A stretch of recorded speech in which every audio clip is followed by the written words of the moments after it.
Pull up a chair.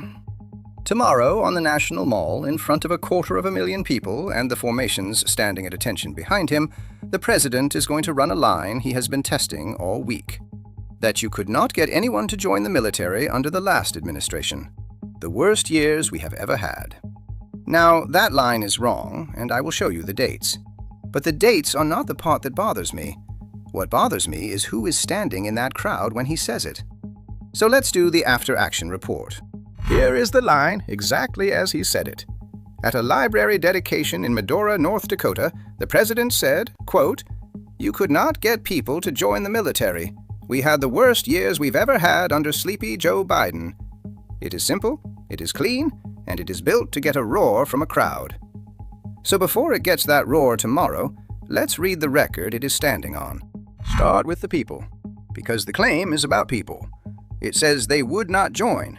In fiscal 2024, the last full year under the administration this line calls unrecruitable, about 225,000 people joined the armed forces. Not numbers on a slide, people. 250,000 of them raised their right hand and swore the oath, and every one of them did it before a single vote was cast in that election.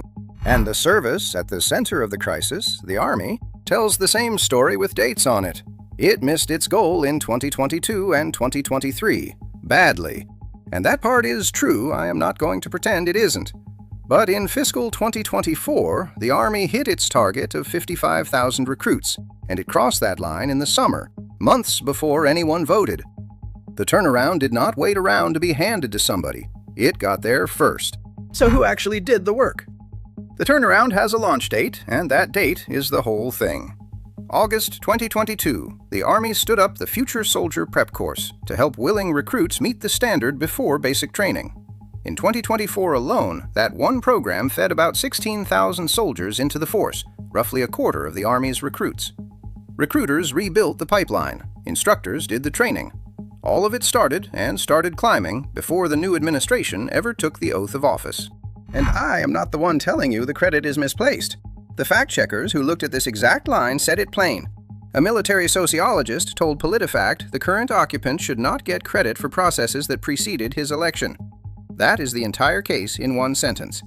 You do not get to claim a recovery that was already built and already climbing before you were ever sworn in. But here is the part that turns a bad statistic into something worse. The claim does not just take the credit, it erases the people. Nobody would join, he says.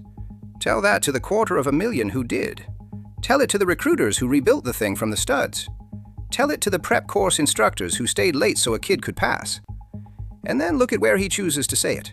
On that mall, tomorrow, with soldiers standing at attention in front of him. A lot of them people who signed up during the very years the speech says nobody would. He is going to look at the people who fixed it and tell them they were never there. And that is the line I cannot let slide. Because there is a rule in the service about exactly this. You do not put your name on the last unit's after-action report. When you relieve the watch, you inherit the post. You do not inherit the credit for the work that was already finished. And you do not stand in front of the formation and tell them the mission they ran never happened. That is not leadership. That is taking credit for a fight you did not show up to. Now, I am going to be fair, because a report that only tells one side is just propaganda with better manners. The crisis was real. Fiscal 2022 was the Army's worst shortfall of the all-volunteer era, and 2023 missed badly too, both on the last administration's watch. A speech could have said exactly that, and then taken full credit for the strong numbers since he arrived. That speech would have been true. That speech would have been fair. It is just not the speech we are getting tomorrow. So here is the honest assessment, and I am not going to soften it. The recovery is real, and it crossed the goal line before Election Day. Be proud of the numbers since. Take the credit for the years you have held the watch. Just do not stand in front of 250,000 people who already answered the call and tell them they never did. Check the dates, not the applause. I'm Mark, and this is Pixel Politics.